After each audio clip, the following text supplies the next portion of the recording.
Hi everyone, welcome back to my channel. ಇವತ್ತು ಒಂದು ಈಸಿಯಾದಂತಹ ಲಂಚ್ ಬಾಕ್ಸ್ ರೆಸಿಪಿಯನ್ನು ಶೇರ್ ಮಾಡ್ತಾ ಇದ್ದೀನಿ.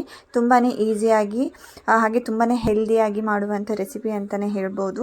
ಮೊದಲಿಗೆ ನಾನಿಲ್ಲಿ ಒಂದು ಪ್ಯಾಕೆಟ್ ಟೋಫುವನ್ನು ತೊಗೊಂಡಿದ್ದೀನಿ. ಇದು ಒಂದು ಪ್ಯಾಕಲ್ಲಿ 31 ಗ್ರಾಮ್ ಪ್ರೋಟೀನ್ ಬರುತ್ತೆ.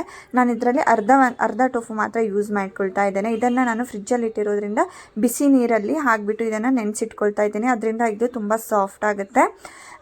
ಇದಕ್ಕೆ ಸ್ವಲ್ಪ ಚಿಟಿಕೆ ಉಪ್ಪನ್ನು ಹಾಕಿಬಿಟ್ಟು ಇದನ್ನು ಒಂದು 5 ನಿಮಿಷ ನೆನೆಸಿಡಬೇಕು. ನೆನೆಸಿಟ್ಟಾದಮೇಲೆ ಈ ನೀರನ್ನೆಲ್ಲ ಹಿಂಡಿ ತೆಕ್ಕೊಳ್ಬೇಕು. ಹಾಗೆ ಇದನ್ನು ತುರಿದು ನಾವು ಯೂಸ್ ಮಾಡ್ಬೋದು.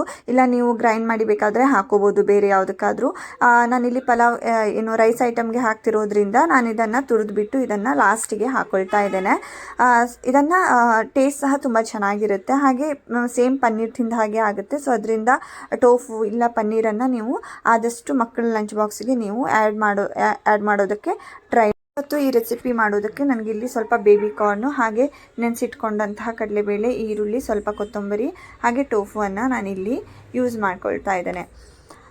ಇವಾಗ ಒಂದು ಪ್ಯಾನಿಗೆ ಸ್ವಲ್ಪ ಎಣ್ಣೆಯನ್ನು ಹಾಕ್ಕೊಳ್ತಾ ಇದ್ದೇನೆ. ಎಣ್ಣೆಯನ್ನು ಹಾಕಿಬಿಟ್ಟು ಒಂದು ಪಲಾವ್ ಎಲೆಯನ್ನು ಹಾಕ್ಕೊಂಡು ಸ್ವಲ್ಪ ಕ್ಯಾಶ್ಯೂವನ್ನು ಹಾಕ್ಕೊಂಡಿದ್ದೀನಿ.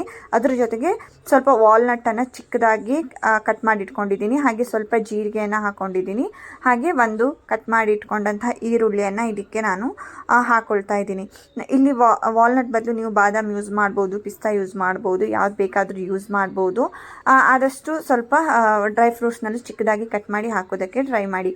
ಹಾಗೆ ಇದು ಲಾಸ್ಟಿಗೆ ಈರುಳ್ಳಿ ಎಲ್ಲ ಸ್ವಲ್ಪ ಫ್ರೈ ಆದಮೇಲೆ ನಾನು ನೆನೆಸಿಟ್ಕೊಂಡಂತಹ ಕಡಲೆಬೇಳೆಯನ್ನು ನಾನಿಲ್ಲಿ ಹಾಕ್ಕೊಳ್ತಾ ಇದ್ದೀನಿ. ಇದನ್ನು 1 ಅವರ್ ನಾನು ನೆನೆಸಿಟ್ಕೊಂಡಿದ್ದೀನಿ. ಈ ರೀತಿ ಹಾಕೋದ್ರಿಂದ ಅದು ಟೇಸ್ಟ್ ಚೆನ್ನಾಗಾಗುತ್ತೆ. ಸೊ ಅದರಿಂದ ನಾನು ನೆನೆಸಿಟ್ಬಿಟ್ಟು ಹಾಕ್ತೀನಿ. ಹಾಗೆ ನಾನಿಲ್ಲಿ ಬೇಬಿ ಕಾರ್ನನ್ನು ವಾಶ್ ಮಾಡಿ ಈ ರೀತಿ ಕಟ್ ಮಾಡಿ ಇಟ್ಕೊಂಡಿದ್ದೀನಿ.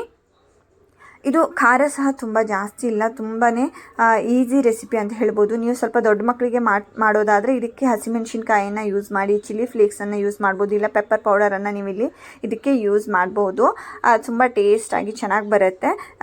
ಇದಕ್ಕೆ ನಾನು ಸ್ವಲ್ಪ ಜಿಂಜರ್ ಗಾರ್ಲಿಕ್ ಪೌಡರನ್ನು ಇದಕ್ಕೆ ಹಾಕ್ಕೊಳ್ತಾ ಇದ್ದೇನೆ. ನನ್ನ ಹತ್ರ ಜಿಂಜರ್ ಗಾರ್ಲಿಕ್ ಪೇಸ್ಟ್ ಇರಲಿಲ್ಲ, ಸೊ ಅದರಿಂದ ಈ ಪೌಡರನ್ನು ನಾನು ಇದಕ್ಕೆ ಹಾಕ್ಕೊಳ್ತಾ ಇದ್ದೇನೆ. ಹಾಗೆ ಸ್ವಲ್ಪ ಉಪ್ಪನ್ನು ಇದಕ್ಕೆ ಹಾಕ್ಕೊಳ್ತಾ ಇದ್ದೀನಿ. ಏನು ಸ್ವಲ್ಪ ತರಕಾರಿ ಬೇಬಿ ಕಾರ್ನಿಗೆಲ್ಲ ಎಷ್ಟು ಬೇಕೋ ಅಷ್ಟೇ ಉಪ್ಪನ್ನು ನಾನು ಇದಕ್ಕೆ ಹಾಕ್ಕೊಂಡಿದ್ದೀನಿ. ಇದೆಲ್ಲ ಚೆನ್ನಾಗಿ ಫ್ರೈ ಆಗಿ ಚೆನ್ನಾಗಿ ಬೇಯಬೇಕು. ಬೇಬಿ ಕಾರ್ನೆಲ್ಲ ಬೆಂದಾದಮೇಲೆ ನಾನು ಇದಕ್ಕೆ ಟೋಫುವನ್ನು ಆ್ಯಡ್ ಮಾಡ್ತಾ ಇದ್ದೀನಿ. ಟೋಫುವನ್ನು ಸಹ 1 ರಿಂದ 2 ನಿಮಿಷ ನಾನು ಇದನ್ನು ಜಸ್ಟ್ ಫ್ರೈ ಮಾಡ್ತಾ ಇದ್ದೇನೆ ಲೋ ಫ್ಲೇಮಲ್ಲಿ ಇಟ್ಬಿಟ್ಟು. ಇದನ್ನು ಏನು ಜಾಸ್ತಿ ಬೇಯಿಸಬೇಕು ಅಂತ ಏನೂ ಇಲ್ಲ. ಸೊ ಅದರಿಂದ ಒಂದು ಸ್ವಲ್ಪ ಮಿಕ್ಸಿಂಗ್ಗೆ ಇರಲಿ ಅಂತ ನಾನಿಲ್ಲಿ ಫ್ರೈ ಮಾಡ್ಕೊಳ್ತಾ ಇದ್ದೇನೆ.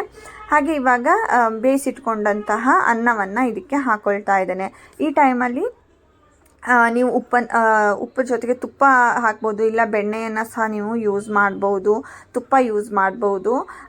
ಇದಕ್ಕೆ ನಾನು ಅನ್ನಕ್ಕೆ ಎಷ್ಟು ಬೇಕೋ ಅಷ್ಟೇ ಉಪ್ಪನ್ನು ಇದಕ್ಕೆ ಹಾಕ್ಕೊಂಡಿದ್ದೀನಿ. ಹಾಗೆ ಸ್ವಲ್ಪ ಕೊತ್ತಂಬರಿ ಸೊಪ್ಪನ್ನು ನಾನು ಹಾಕ್ಕೊಳ್ತಾ ಇದ್ದೇನೆ. ನೀವು ಇದಕ್ಕೆ ಬೇಕಾದರೆ ಆರಿಗ್ಯಾನೋವನ್ನು ಸಹ ಹಾಕ್ಕೋಬೋದು. ಆ ರೀತಿ ನಿಮಗೆ ಏನು ಬೇಕೋ ಅದನ್ನು ಮಿಕ್ಸ್ ಮಾಡಿ ನೀವು ಇದನ್ನು ರೆಡಿ ಮಾಡ್ಕೋಬಹುದು. ಇಷ್ಟು ಈಸಿಯಾಗಿ ಮಾರ್ನಿಂಗ್ ಏನು ಲಂಚ್ ಬಾಕ್ಸಿಗೆ ಏನು ಮಾಡೋದು ಅನ್ನೋ ಟೆನ್ಷನಲ್ಲಿ ನೀವು ಇದನ್ನು ಈಸಿಯಾಗಿ ಮಾಡಿ ಕೊಡ್ಬೋದು. ಇದನ್ನೆಲ್ಲ ಚೆನ್ನಾಗಿ ಉಪ್ಪು ಹಾಕಿಬಿಟ್ಟು ಚೆನ್ನಾಗಿ ಮಿಕ್ಸ್ ಮಾಡ್ಕೊಳ್ತಾ ಇದ್ದೇನೆ. ಹಾಗೆ ಇವಾಗ ಈ ಏನು ಬೇಬಿ ಕಾರ್ನ್ ರೈಸ್ ಇದೆ, ಟೋಫು ಜೊತೆಗೆ protein rich baby corn rice ready ಆಗಿದೆ.